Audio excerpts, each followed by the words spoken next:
Alors que la tonne de cacao culmine à des niveaux records sur le marché international, en Côte d'Ivoire, qui fournit 45% de la production mondiale de cacao, la rémunération des producteurs est sujette à spéculation. Aujourd'hui, nous voyons sur les réseaux sociaux, un peu partout.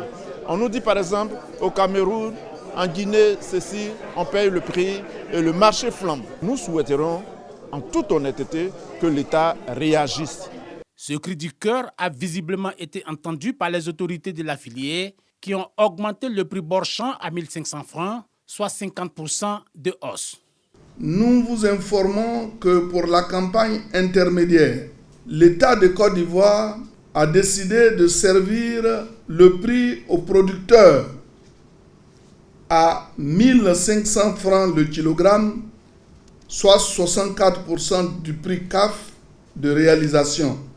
Si l'envolée des coûts de l'or brun, tiré par une offre moins importante qu'anticipée, ne profite pas aux producteurs, c'est en partie en raison du système de vente.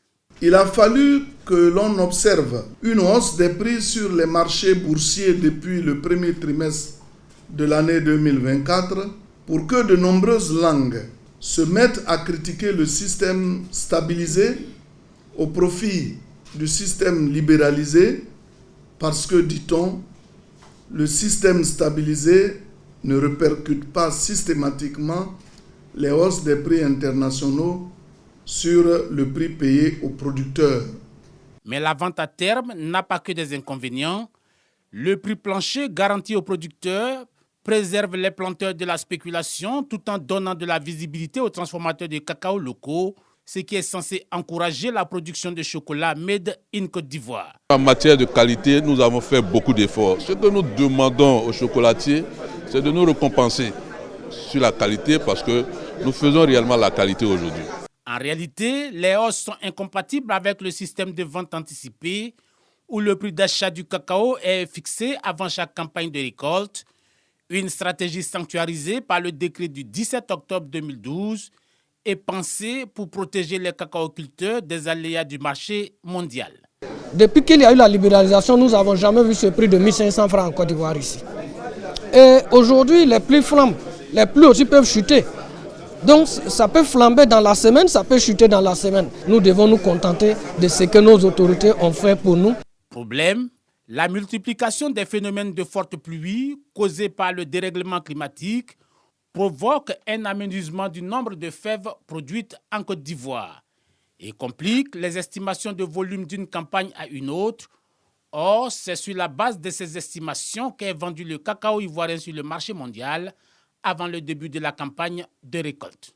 Il y a des requins qui sont dans cette affaire, qui vont abuser de nos parents et qui, dans le cadre des intermédiaires, font que ce n'est pas le prix qui est fixé auquel on achète le cacao. Avec 80% de ces fèves commercialisées 6 à 12 mois avant leur récolte, la Côte d'Ivoire ne peut rehausser ses tarifs pour coller à la flambée du cours.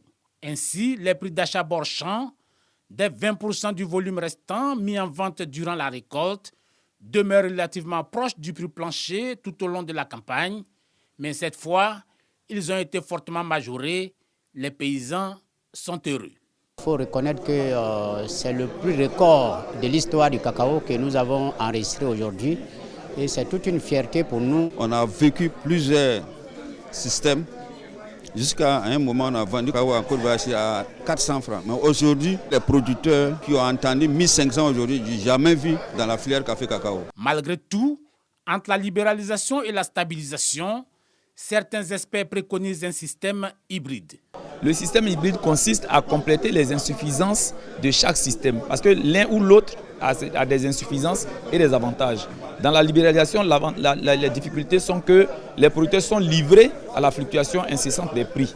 Donc il y a un risque de prix. Ça, c'est les inconvénients dans la libéralisation. Dans le système de garantie, de stabilisation, le prix, il est garanti, il est stabilisé. Sauf que quand il y a les envolées comme ce qu'on connaît actuellement, le producteur ne bénéficie pas directement de ces envolées des prix et ça fait des frustrations. Mais le prix de la fève ne représente qu'une partie du coût final des produits chocolatés que l'on achète en magasin. Et les grands industriels du chocolat savent acheter pour se couvrir contre la spéculation Pour les PME ou les artisans, ça sera sans doute plus dur à gérer et pour les paysans producteurs, tous ne sont pas logés à la même enseigne.